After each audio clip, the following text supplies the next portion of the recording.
I'm Barbara Fendice, Executive Director of the Child Abuse Network. I have the unique pleasure of going to work each day with the most extraordinary team of professionals that help keep our children safe. I'd like for you to meet several of them tonight. We had a sibling group of 4 young children here. They were all girls, and the oldest one was 8, all the way down to 2, and they had been through horrible neglect, moving state to state, living out of their car, not being in school, no clothes, and then they had also started being exposed to physical abuse and domestic violence. And after all of their services here, it was decided that they needed to be placed into state's custody in order to ensure their safety. And the little girls had all sat there and they were coloring and playing with stickers. And 2 of the little girls, I was standing there, we had told them they were going to be placed into custody. And 2 of the little girls came up beside me and each one took a hand on each side. And the oldest one looked up at me and said, "Thank you for keeping us safe." And I thought, oh, baby, if I could just do more for you, I would. But to keep them safe is the very basic thing we need to do.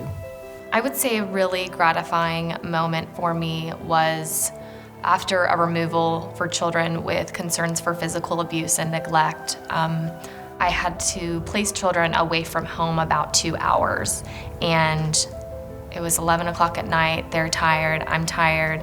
You know, they're not knowing what's going on. They're very unhappy about everything, but before leaving them at their home that they're not used to, they all gather up and give me a hug and say thank you so much for what you're doing for us. And it was nice to know that even through them being tired and being confused and not knowing what's going on, they knew what I was trying to do for them was keep them safe. And that was a really good moment for me.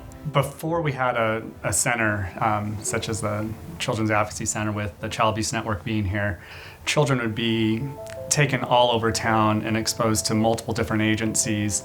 And what we know in the medical literature is these kids have trauma with each one of those experiences. You know, it adds to their overall trauma load. So having this one-stop approach for the child minimizes the impact on that child, minimizes the trauma on the child, so that then we can help them in a shorter time span get all the services they need and then send them back out to help with their healing process.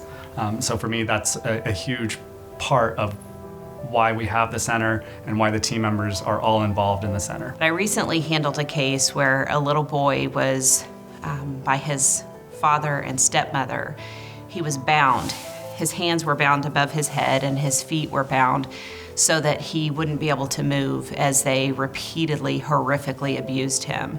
He ended up with severe physical scars that he'll have for the rest of his life and obviously emotional scars. When law enforcement arrived at his house to take him into protective custody, he told them that was the best day of his life.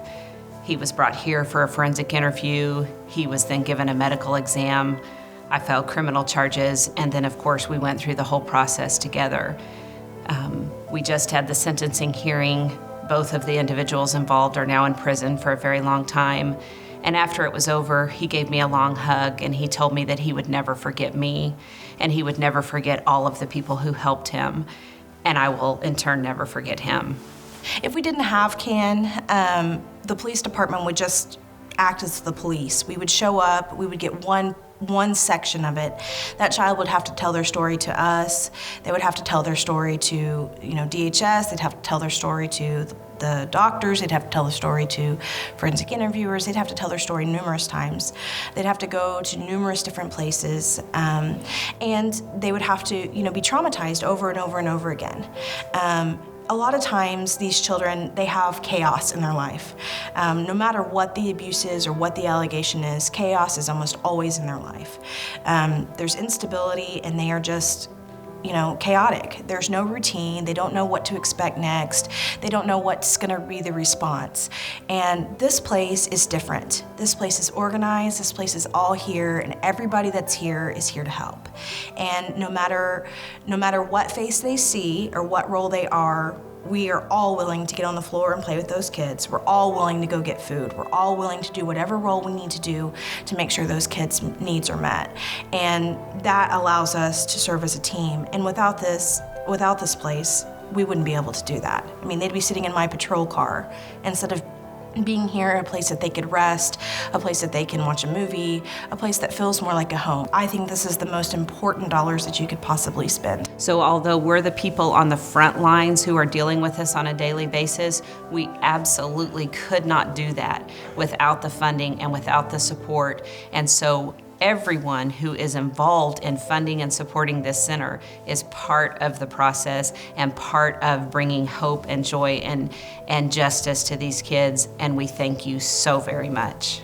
The importance of having the community involvement in this, with people donating to the Child Abuse Network, for me, there's a multitude of reasons, but one would be working on expanding our center and expanding the number of services we can provide to families at the center is just vital. I would like to thank the sponsors for the continual support and for everything that you've done behind the scenes. Without you, we wouldn't be able to continue to save children's lives. It just cannot be done unless we approach it from the community standpoint.